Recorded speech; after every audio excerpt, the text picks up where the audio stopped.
BJP ने भी party के मंथन के बाद ऐलान कर दिया है कि एक बार फिर से बीजेपी सत्ता में वापसी करेगी, मगर विपक्ष पशुपेश में है। एक तरफ राहुल गांधी की भारत जोड़ो यात्रा चल रही है, दूसरी ओर केसीआर कई विपक्षी दलों को एक मंच पर लाकर रैली कर रहे हैं।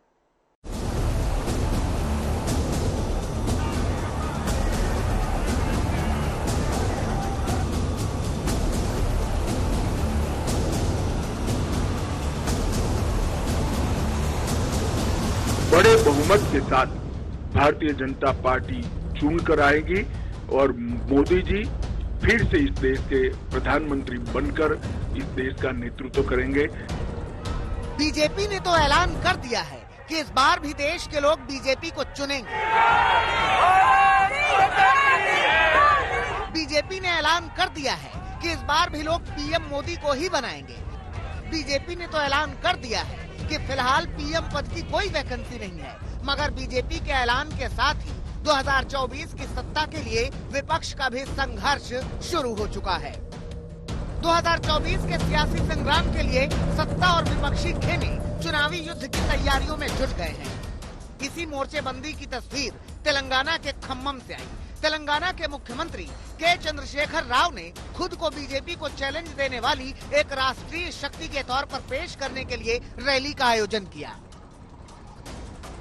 इस रैली में उन्होंने समान सोच रखने वाले दलों के चुनिंदा नेताओं को बुलाया। दिल्ली के मुख्यमंत्री अरविंद केजरीवाल, पंजाब के मुख्यमंत्री भगवंत मान, केरल के मुख्यमंत्री पिनराई विजयन और समाजवादी पार्टी के अध्यक्ष अखिलेश यादव के अलावा सीपीआई के डी राजा उनके बुलावे पर हैदराबाद पहुंचे। इन्होंने वादा किया था 2 करोड़ रोजगार हर साल पैदा करने का, वो भी जुमला निकला। इन्होंने वादा किया था किसानों की आमदनी दुगनी करने का, जुमला निकला। इन्होंने कहा था बहुत हुई महंगाई की मार, जुमला। इन्होंने कहा था 15 लाख हर घर के खाते में आ जाएगा, जुमला। तो भारतीय जुमला पार्टी बीजेपी जो है वो देश को मिसलीड कर रही है। केसीआर समेत इन सभी नेताओं ने यादाद्री मंदिर में दर्शन किया। 1200 करोड़ रुपए खर्च करके केसीआर सरकार ने इस मंदिर का काया पलट किया है। इसे बीजेपी को चुनौती देने के लिए हिंदू कार्ड के तौर पर भी देखा जा रहा है। यहाँ से ये नेता खम्मम पहुँचे। ये टीआरएस यानी तेलंगाना राष्ट्र समिति से पार्टी का नाम भारत राष्ट्र समिति यानी बीआरएस किए जाने के बाद पहली रैली थी और रैली का मजमून अखिलेश यादव के बयान से समझा जा सकता है।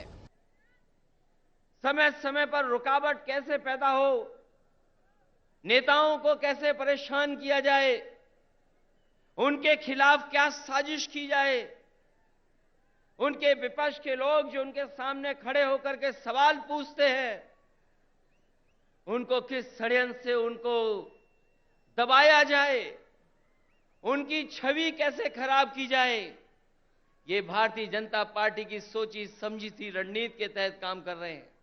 करीब 3 महीने पहले दशहरा के मौके पर केसीआर ने अपनी पार्टी को राष्ट्रीय पार्टी के तौर पर लॉन्च किया था। इसके साथ ही उन्होंने अपने इरादे जाहिर कर दिए थे कि वो 2024 के लोकसभा चुनाव में अहम भूमिका निभाएंगे। एक मंच पर उन्होंने विपक्ष के कई नेताओं को एकजुट किया। हालांकि बड़ा सवाल यही है कि ये विपक्षी एकजुटता को कितना मजबूत करेगी और 2024 में नरेंद्र मोदी की बीजेपी को कितनी बड़ी चुनौती देगी। ये सवाल इसलिए क्योंकि केसीआर ऐसा मोर्चा बनाने में जुटे हैं जिसका इरादा तो बीजेपी का मुकाबला करना है, लेकिन वो कांग्रेस को मोर्चे से बाहर रखना चाहते हैं। ये उस कांग्रेस को बाहर रखना चाहते हैं जो राहुल गांधी की अगुवाई में भारत जोड़ो यात्रा से बीजेपी को चुनौती देने निकली है। जानकारों की माने तो विपक्ष की चुनिंदा मोर्चेबंदी से बीजेपी को कम और कांग्रेस को ज्यादा नुकसान होने के आसार हैं। याद कीजिए मई 2018 की ये तस्वीरें, जब कर्नाटक में सबसे बड़ी पार्टी होने के बावजूद बीजेपी सत्ता से बाहर हो गई थी। कांग्रेस और जेडीएस ने हाथ मिलाया था और कुमारस्वामी की सरकार बनी थी। इस मौके पर तमाम विपक्षी दलों के नेता एक मंच पर नजर आए थे, लेकिन 2019 लोकसभा चुनाव आते आते ये एकता बिखर गई थी और फायदा बीजेपी को मिला था। हाल के चुनावों में भी ये देखा गया है कि जिन राज्यों में कांग्रेस बीजेपी के बीच सीधी लड़ाई है, वहां क्षेत्रीय दलों की उम्मीदवारी से कहीं न कहीं बीजेपी को ही फायदा मिलता है। बीजेपी पूरे दमखम के साथ उतरने की बात कर रही है, मगर विपक्ष के नेता सबको साथ लेने की बजाय चुनिंदा मोर्चेबंदी में जुटे हैं। याद कीजिए, अखिलेश यादव और अरविंद केजरीवाल राहुल गांधी की भारत जोड़ो यात्रा में नहीं गए थे, मगर केसीआर की रैली में दोनों मौजूद हैं और दोनों का निशाना बीजेपी ही थी। आज मुझे बड़े दुख के साथ कहना पड़ रहा है, अभी कई सारे वक्ताओं ने कहा तमिलनाडु का गवर्नर तमिलनाडु की सरकार को तंग कर रहा है, तेलंगाना का गवर्नर राव साहब को तंग कर रहा है, दिल्ली का गवर्नर मेरे को तंग कर रहा है, पंजाब का गवर्नर मान साहब को तंग कर रहा है। ये गवर्नर तंग नहीं कर रहे, मोदी साहब तंग कर रहे हैं। विपक्ष में पीएम का चेहरा कौन होगा, इस सवाल के जवाब में कांग्रेस से इतर दो चेहरे सामने आते थे, ममता बनर्जी और नीतीश कुमार। ये विपक्ष के दो ऐसे चेहरे हैं जो समय समय पर विपक्षी एकता की वकालत करने के साथ ही उसकी कवायद में भी शामिल रहे हैं, मगर केसीआर ने इन दोनों को आज झटका दे दिया। नीतीश और ममता देखते रह गए और केसीआर ने तीसरा मोर्चा खड़ा करने की नींव रख दी। देखा जाए तो फिलहाल विपक्ष वर्सेस विपक्ष ही नजर आ रहा है। अब्दुल बशीर, खम्मम, आज तक।